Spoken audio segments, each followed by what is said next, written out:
দক্ষিণের সবচেয়ে বড় চিকিৎসা কেন্দ্র এই শের-ই-বাংলা মেডিকেল কলেজ হাসপাতাল।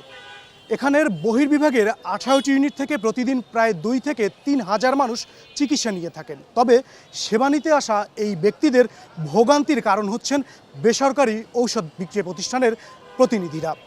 প্রতিনিয়ত রোগীদের প্রেসক্রিপশন টানাটানি সহ নানা অপ্রীতিকর ঘটনা ঘটছে এই হাসপাতালটির অভ্যন্তরে।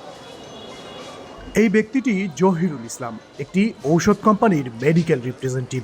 শের-ই-বাংলা মেডিকেলের বহির্বিভাগে নির্ধারিত সময়ের আগে কেন প্রবেশ করেছেন এমন প্রশ্নে মারমুখী ভঙ্গিমায় তেড়ে আসেন সময় সংবাদের ক্যামেরার দিকে।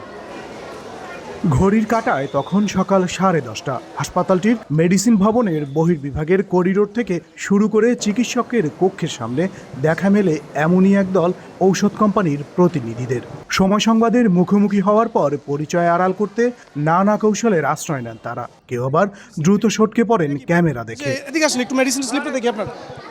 ভিতরে আমরা ঘুরতে পারি না, আমরা ডাক্তারের সালাম কালাম দিই, ঘুরি ফিরি। আমি তো এইমাত্র ম্যাডামের ওষুধটা দিয়ে আসলাম, এখন চলে যাবে। রোগীদের হয়রানির অভিযোগ থাকলেও অথচ এসবই ঘটছে নিরাপত্তায় থাকা আনসার সদস্যদের সামনেই। অভিযোগ রয়েছে বাধা দিতে গেলে উল্টো রোষানলে পড়তে হয় নিরাপত্তা কর্মীদের। তবে নিয়ম অমান্যকারীদের বিরুদ্ধে দ্রুত ব্যবস্থা নেওয়ার আশ্বাস হাসপাতাল কর্তৃপক্ষের। ওনার হঠাৎ করে আসে, ভাই স্লিপটা দেন, আপনার স্লিপটা দেখে বা স্লিপটা। তো এই জিনিসটা দেখা গেছে আমরা অনেকে দেখা গেছে হঠাৎ আতঙ্কিত হয়ে যায়। ছবি তুলে দেখে যে তাদের যে ডাক্তারদের যে ওষুধের সিল বানাই দিয়েছে ওই সিলটা মারি দিয়েছে কিনা।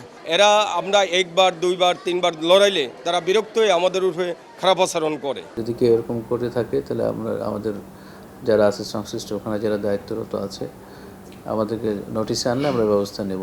চিকিৎসার মান বাড়াতে গত বছরের সেপ্টেম্বরে মেডিকেল রিপ্রেজেন্টেটিভদের বহির্বিভাগে দুপুরের আগে প্রবেশে নিষেধাজ্ঞা দেয় স্বাস্থ্য অধিদপ্তর।